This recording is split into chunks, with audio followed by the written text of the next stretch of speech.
Publish Her Podcast, episode 83. Well, hello, everybody, and welcome back to another episode of the Publish Her Podcast. Today, I'm talking with Emily Enger about plot marketing. So you've probably never heard of this. Maybe you have. I had never heard about plot marketing, and I thought it was a pretty interesting approach to book marketing. Emily's whole idea and approach to this is making marketing less overwhelming and breaking it down. And as we all know, if you've been trying to market a book for any length of time, it can be really challenging and really overwhelming. So I'm sure you're going to find some great tidbits and information in this podcast interview.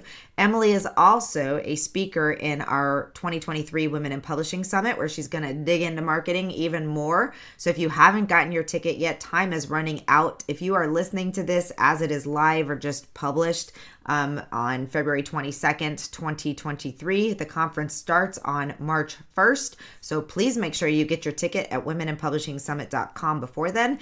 If you hear this after the conference, come on over to womeninpublishingsummit.com anyway. We offer monthly training and free webinars and other paid workshops and events. So you can come over, get on our email list, join in on the monthly events, and be ready for the next conference when it comes around. So I'm sure you're going to find this. I really had a great time interviewing Emily. She's got great energy. We had a great conversation and some really useful tips for authors as you're trying to market your book. So enjoy the show.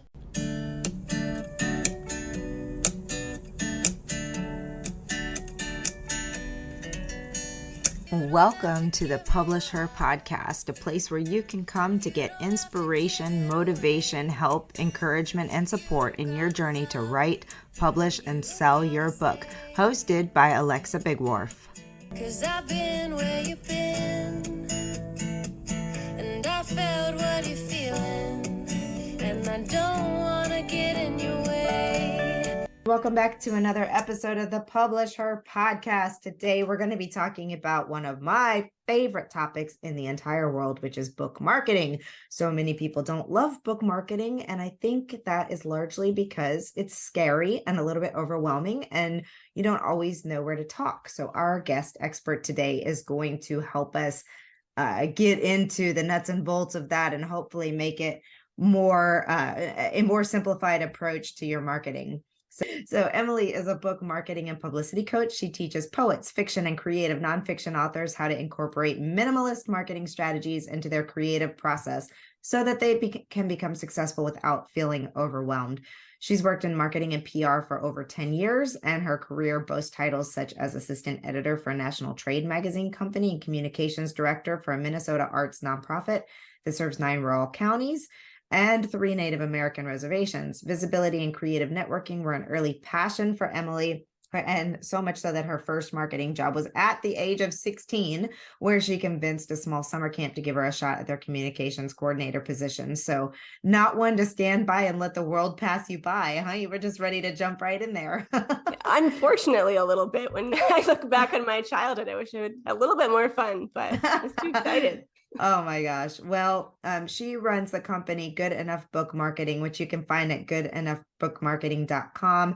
And I'll put her social media links and her other links in the show notes so that you can access those quite easily. But I am so excited to talk with you today. Marketing really is a topic I don't think we can ever exhaust. I mean, there's just so many opportunities and so many different ways to approach it. I really love that you have this minimalist framework that you call plot marketing. So let's get right into it. What is plot marketing?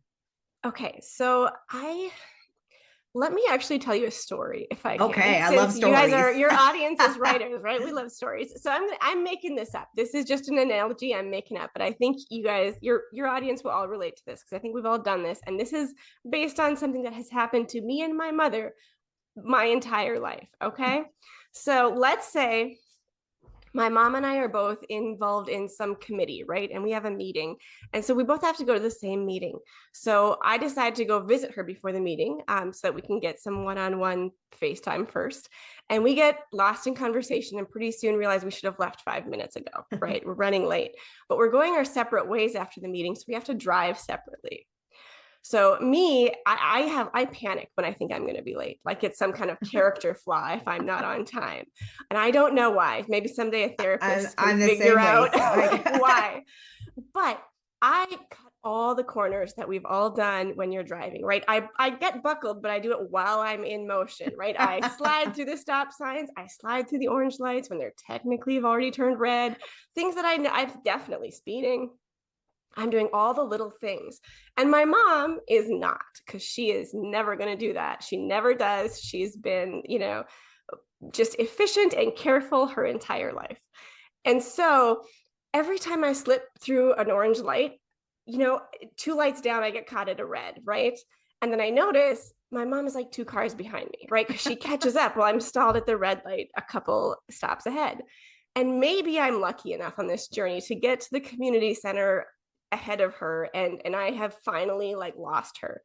But then I arrive late and I'm harried and my heart's pounding in my chest because I've just taken my own life in my hands and everybody else in the road, and I'm apologizing. And maybe let's say it's winter in the Midwest, because let's make this especially miserable. So I have like a parka that I'm trying to like put over the seat chair as, people are the meeting is starting. And maybe I make it in time and they've just started. So I'm like, yes, I did it, right? I cut all these corners. I made it in time. Here I am. But I have forgotten stuff to take notes with. I'm rushed. I'm not going to retain this meeting.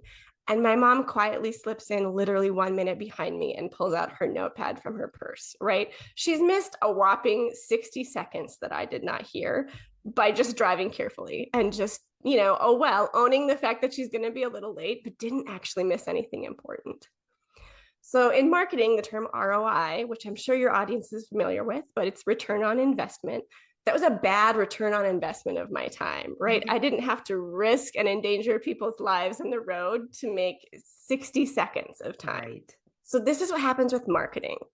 When you market your book and you Google book marketing, and you will immediately be terrified, right? Like there's going to be so much to learn. There's going to be so many people pitching their courses, their products, their technology that will save you time and this and that.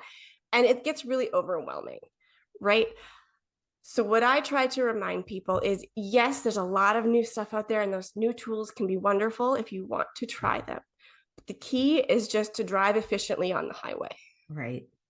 Right. The people, the engineers and the politicians who did all the research for public safety to figure out the highway system, like trust that they probably knew what they were talking about to balance efficiency of travel and public safety to get everybody where they're going to go in an appropriate manner of time. Right. You have to trust the system a little bit.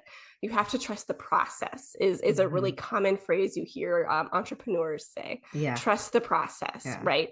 And so what I teach, kind of minimalist marketing, or now I've developed something that I call the plot marketing framework, is like, this is the highway. Okay. Now, if you're running late, yeah, it was too late. My mom didn't take the scenic route. She had to drive on the highway to get to the meeting on time, but she didn't need every single distracting tool and every kind of time-saving hack to get done what she wanted to get done, or to get to the meeting on time. So plot marketing, so that is my heart behind plot marketing. So let me tell you what it actually is.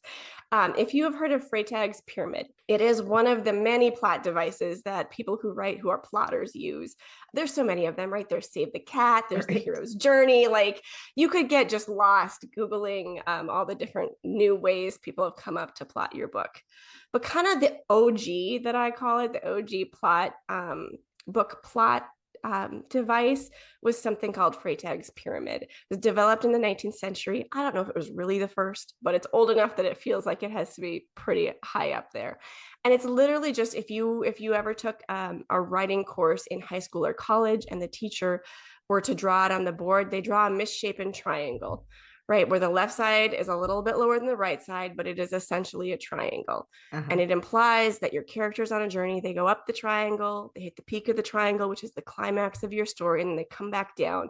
But they don't come all the way quite down because you're just visually implying that your character is forever changed by the story. So they're never going to be back quite to where they started. And then they're going to go on with their life. That is essentially Freytag's pyramid. It's just a story is a setting. It's your rising action up the triangle to the climax scene of your book. And then depending on your genre, usually your climax is 1 to 2 chapters before the end, right? Because there's a little wrap up that you have to do. And that's the end of your book. So I thought, let's take this very simple framework that every creative writer, even if you don't know it, you use it without realizing you're using it. Let me explain marketing this way, right? What is your setting, your rising action, your climax, and your resolution? And since this is a plot device, I just went with the letter P to keep it simple for people. So when you are marketing your book, here's your 4 steps. You need to prepare, you need to publicize, party, and then preserve. I like the party part. Yes. Well, the party is literally your book launch party, right? Right, and right. the party, that's the climax, right? Yeah, The yeah. thing you're growing up to. It's the day your book is for sale. And that's like the climactic scene in your book. And where is the climax in your book? It's almost to the end, right? It's the bulk of your book is before the climactic scene. Just like the bulk of your marketing, all the publicity you do is actually before the book is even for sale yet. Although I would argue that the preserve part could be really, really, really a long triangle angle. Yes. Well, and so if you see the way that my teacher always wrote it on the board is when that triangle comes down, the line continues on, like for infinity, right? So it like almost like you imagine it going off the chalkboard. Okay. Because your character lives on, right? And Right. so if you think of like a resolution, the denouement, I think is the fancy term. They have something called an open-ended denouement, which is like just an open-ended story, right? It's not one of these stories where you wrap everything up with a pretty bow, because your marketing shouldn't ever really end. You're always going to talk about your book. Right. Your book is going to live on forever. But just in terms of a manageable visualization for effort, yeah, absolutely, you can take a breath now, but don't lose momentum.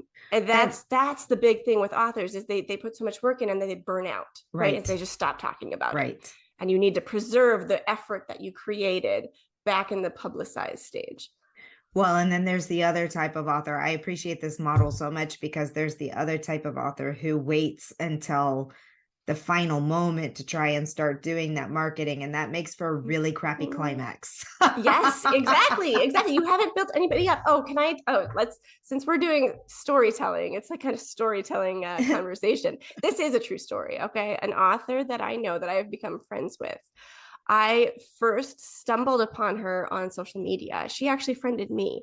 Right. And so I start out as just kind of an acquaintance. Don't know that much about this woman, and I'm not interacting much with her page. She does an interview about an upcoming book that is so early. It's like a year before the book comes out. You can't even pre-order it yet. Like she must have just signed her contract and then turned around and started talking. Right. And I was so anxious for this book because it happened to be about a topic of something that's actually happened to me in my real life. And so like this book, it felt like a need, like I need to read this book. But now I had a year, right? A year I had to wait for it to come out. So what happened? Well, first I found her on other social media channels where we weren't connected. I started interacting more on her page. Like we started almost developing this relationship. We're actually friends in real life now. Cool. But there's something called the rule of 7 in marketing. You maybe have talked about this on your show before. It's like, you have 7 to warm touches. Up your audience. Right. You have to touch. Yeah. You have to have 7 interactions. Actually, it's more, but at least 7 interactions before a client is willing to make a purchase. So when you have somebody who likes you on Facebook or signs up for your newsletter, they're still technically a cold lead. Right. The work of building a relationship after they've connected with you is how you are turning them into a warm audience. So she spent that year where I was just tortured waiting for this book, but she was warming me up. Right. By the time that book was available for pre-order, I was like the first one. Like I was ready to order it, because what happened is you want your readers to be almost salivating for your book, right? Like you want them to desire it. The climax of your story is a sexual reference on purpose, right? Like you're trying to build up to something. And the longer you do that, and the more you kind of dangle the carrot in front of your readers, the more you're warming up that audience, so that hopefully more of them that are on your list or following you on social media or however you connect with them are ready to buy. Yeah, I think, and it's so important. And I see this with my own book marketing stuff, or even product launch or anything of that nature, that you really do have to take the time to create that relationship, to create that, to build up that, okay, I've seen this, I've seen it again, I've seen it again. Okay, now I'm ready. I really want this. And I think a lot of people also get worried about, so it's like you have two camps: the people who are constantly like, buy my book, buy my book, buy my book, which those are the wrong 7 kind of touches, I think. And then the people who are like, well, I made a post on Facebook 3 months ago, so everybody should know. Yes. And I tell, speaking of stories, I tell a funny story. So I published my very first book in May of 2013. So we're coming up on our 10-year anniversary. And I have been working with authors and publishing other books ever since then. And about 2 years ago, maybe last year, 2 years ago, who knows, COVID time warp, right? I posted about a new book that we were launching, and I got like multiple people from my friends on Facebook who sent me personal messages, and they were like, you published a book? I'm so excited for you. And I'm like, oh my good gravy. Like, so it's like, that always reminds me that even when you think you are screaming at people, you're only touching. And I saw a stat that said something like only 4% of your followers will ever see most of your posts anyway. So anywho. Exactly. And that's because of the algorithm, but it's also because of the interaction. So back to the story of my now friend, Oh, I'm so sorry. We totally went off track there. No, that's okay. This ties in, right? So I was just so anxious for her book. Now she'll joke that, by the end of kind of the chunk of marketing she did for that book, she was so sick of talking about her book. Yes. Every author is, right? You will get sick of talking about your book, unfortunately. I didn't listen to every interview by the time it got closer to the book coming out, because I listened to so many of her early ones. Pretty soon you are just saying the same thing, right? And that's okay though. Like that didn't stop me from buying her book, but it did help other people buy her book. And what happens is authors think, I've said this too many times, I'm boring people. But actually, like once I realized she was saying the same thing, once I got quote bored, I stopped clicking on her interviews, but I didn't stop following her or interacting with her on her page. Right. Like I managed that. I recognized that. And I, and your audience will do the same thing. They're not really going to get sick of you talking about your book. Right. That's so true. So I guess let's go back now, because we've kind of given the importance of why it is that everybody should be marketing and talking more. But again, marketing is it can be such a big, overwhelming task. So what is your plan put in place for authors so that they can build up to this climax, do the things that they need to be doing without feeling like they're just completely crushed by everything they have to do? Yes. So the thing I hope my plan offers the most is it offers some grace, right? That it allows you to forgive yourself, and it also gives you tools to manage your own time based on your convictions. As long as you are still following the framework, as long as you're like, oh, I'm still in the publicized phase, so I still need to be doing some publicity, it does not tell you how many interviews you need to do. Right. My plan is not that specific. It just reminds you where you're supposed to be on the highway to make sure you're still moving forward. So if you are aiming at certain, bestseller statuses, you're going to have to go faster, right? But you own that. And if you are, writing something that's very personal and is maybe a story that is set in your location or your region, and that this is, you're kind of trying to be a big fish in a small pond, and you're a local celebrity, but you're not trying to be a USA Today bestseller, you still follow the same road. Right. But you can slow down a little bit. And so that is the biggest thing my framework offers.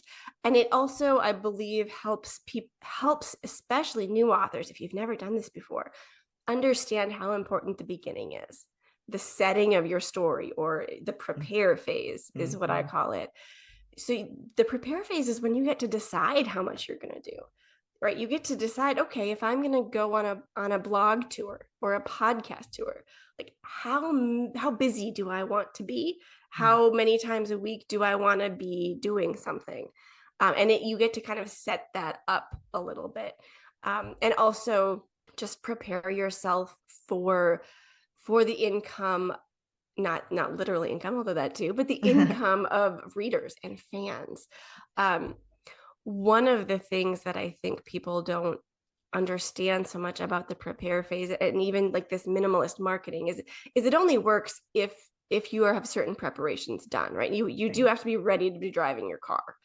And so things like your website, your online presence, your media kit, like understanding like you have to be ready to talk to the media before you start setting up interviews. Right. And if you have, let's say you're doing a traditional publishing path, so you're going to try to get an agent and land a traditional deal versus self-publishing, you're going to be waiting a year between signing the contract and the book coming out. If you're an indie publisher, you have more control, but you should still give yourself, 6 months, 3 months if you're really, really trying to push it. But I always say give yourself as much lead time as possible. But what happens is that gets really discouraging, right? Let's say you spend 3 years writing a novel. This is your dream. This is your baby. Then you actually land an agent, which is hard to do these days.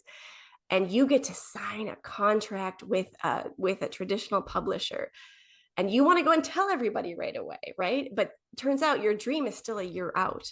Yeah. And so it's just very anticlimactic, right? It's very deflating until you realize that there's stuff you can be doing in that year while your publisher is getting the book ready. Like you have work to do, actually. And so that helps take up the space where it would maybe new writers especially think, oh, this is just, now I just wait. Now I've hurried up and now I'm in the waiting period. You're not in the waiting period. This is, the excitement actually is right now. So go ahead and start now. I like that. So what types of activities do you, for somebody who's brand new into this, where do you have them start? What are they doing to get going? To get going, I always have them start with stuff like, what is going to be the way you talk to fans? If you are brand new, so you have like 0 followers on any social media, you don't have a newsletter, you have no way for an audience to talk to you. The first thing I always do when I sit down with clients is like, I say, tell me how you want your fans to be able to, quote, reach you. Now, not reach you literally, don't give them your cell phone number, but we are living in a day and age where the personal touch actually matters and the accessibility actually matters. And it's for that same kind of rule of 7 that we were talking about earlier, right? Where you were talking about the authors who just say, buy my book. And they think that's 7 touches. That is, no, that's 7 sales pitches. Right. It's a relationship building. Those are supposed to be those touches, which means you have to build relationships, which means somehow your audience has to connect with you. I am not very picky about whether or not you have to have a newsletter or you have to be on Facebook. I just care that you choose a path, right? So pick one that feels comfortable for you. If you want to give TikTok a try, go for it. If TikTok sounds terrifying to you, try a newsletter. Like 1, at least 2, if you can manage it, right? Just 2 ways for your audience to feel like they're part of your team. Got it. And then set those up. And that's a process, right? That includes setting up social medias. Isn't just signing up for an account. You're talking about go on a photo shoot so that you can get like photos of yourself that are candid, that you can post, that you can turn into banners for your page. You're talking about getting a Canva account in order to be able to do those posts, and then teaching yourself how to use Canva. Like there's a bunch of stuff that comes into that. And then I would also incorporate a website in there. I do tend to fall on the side of every author needs a website. I know that's kind of there are some people who think you can get away with just social media. I really recommend a website. I'm a website person too. Yeah, they're cheap and they look so professional and it make you stand out in this market, especially with the mainstream media. Even more so than that, though, is that there's still just, people are searching search engines for things, and just the whole search engine optimization and the ability to have that backtracking. And also like when you're going on podcasts or you're doing interviews or things like that, especially if you're starting out so early in the process, like you got to have something for these folks. So you gotta have somewhere they can find you to do something with. Exactly. Yep. So yeah, I'm a big believer in the website. I say that, and I haven't done diddly squat with my author website yet, just because I've been so like frantic with all the other things. So Yeah. that's the thing that slid off of this particular minimal thing. But I had all these great plans, Emily, too. My book is set in 1999 in Paris. I was going to be posting all the Ooh, photos of when I was yes, I there and know. all these things and like Yeah. writing blog posts about the people. And I Mhm. just haven't. So I See, and understand. this is where my minimalist approach comes in, because I hear that all the time. Uh-huh. And you can beat yourself up over the fact that you had all these great, beautiful ideas and they didn't happen. But if your marketing plan was, you know, podcasts and then maintain social media presence, not even Mm-hmm. specific to I'm going to do this type of post this many times on this platform, just maintain posts every week somehow. If that was your, like, if that's your base, so that you at least don't drop out from that, that Mm-hmm. we're getting into kind of the preserve phase at that point. But just don't lose momentum. That's Right. important too. Right. I've worked with clients where they just got so exhausted or they got so defeated because they did it wrong that they stopped doing anything. They got busy. We all get busy. But then people unfollow you, or they just, because they haven't seen you, the algorithm stops favoring you. So they don't even see your posts when you're ready to Right. start again. So it's really not about making the perfect post. It's just about saying hi every once in a while in regular frequencies so that you don't Right. get lost. Right. Well, that's great. So you work with authors at all points in their marketing journey to try and make sure that all of this is happening. So tell us about who you work with and all of those good things. Yes. So I mostly run a newsletter. Like, that's the Okay. foundation of my business. It's a free newsletter. You can sign up for my website. And this is what I do. I talk about a minimalist approach and I give you specific tips in that newsletter for like how to do this minimally, or maybe even talk about things that are complicated, but like, is this worth it? Or is this a way you can use a new tool without being overwhelmed? Stuff like that. Um, Authors of all creative genres. So I don't work with nonfiction in term. I do creative nonfiction, but not like not business books, not educational resources or Okay. research books, but fiction, creative nonfiction, poetry. Um, and I do one-on-one consultations to help writers set up a marketing plan if they don't know how to do it. But that's Okay. really all I do in terms of one-on-one. I used to do actually done for you marketing services, and I've kind of moved away from that to this more kind of online tutorial newsletter presence where I just equip writers to have the ability to do it themselves, because I Mhm. think in the world we are living in, where they like that where the audience wants the personal touch, that will give you the better ROI, is to just be self-taught. Yeah. Well, cool. Well, how can people find you? Goodenoughbookmarketing.com. There's Goodenoughbookmarketing.com. there's a That's great awesome. handout I have on there called 7 book marketing tips that you can stop doing today. Because my Wonderful. whole thing is how can I save you time? How can I save you time? Yeah. And so if you just go right there and you'll find me. Awesome. Well, I appreciate this so much. This was great information. I love the stories that you brought into it. I really like this concept of the plot method to get through your marketing. I think it's really cool and very helpful for people who just are like, I just need to do what I have to do. Don't make me do all these other things. Yes. Don't make me do it. I don't want to do Yes. it. Which is a lot of authors these days, right? We all wish we could just be Thoreau writing in the cabin. Unfortunately, we can't do that, Right. but we can try to fight for we can fight for our time as much as possible and find a balance somewhere in there. I love that. I think it's great. Well, don't delay. Get over to goodenoughbookmarketing.com. Did I get that right? Yep, Yes. goodenoughbookmarketing.com. Check out her stuff, get on the newsletter, all those things. And we will be seeing you again in the Women in Publishing Summit in March. So Yes. I'm very very excited excited. about that. So thank you so much for your time today.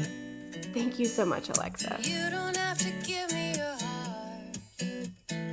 You don't have to give it away. You don't Thank you for joining us on the Publisher Podcast. We hope to see you back for the next episode. Great, huge thanks goes to Jasmine Commerce for the use of her song. You can find Jasmine on SoundCloud. Go check out all of her music. We'll see you next time.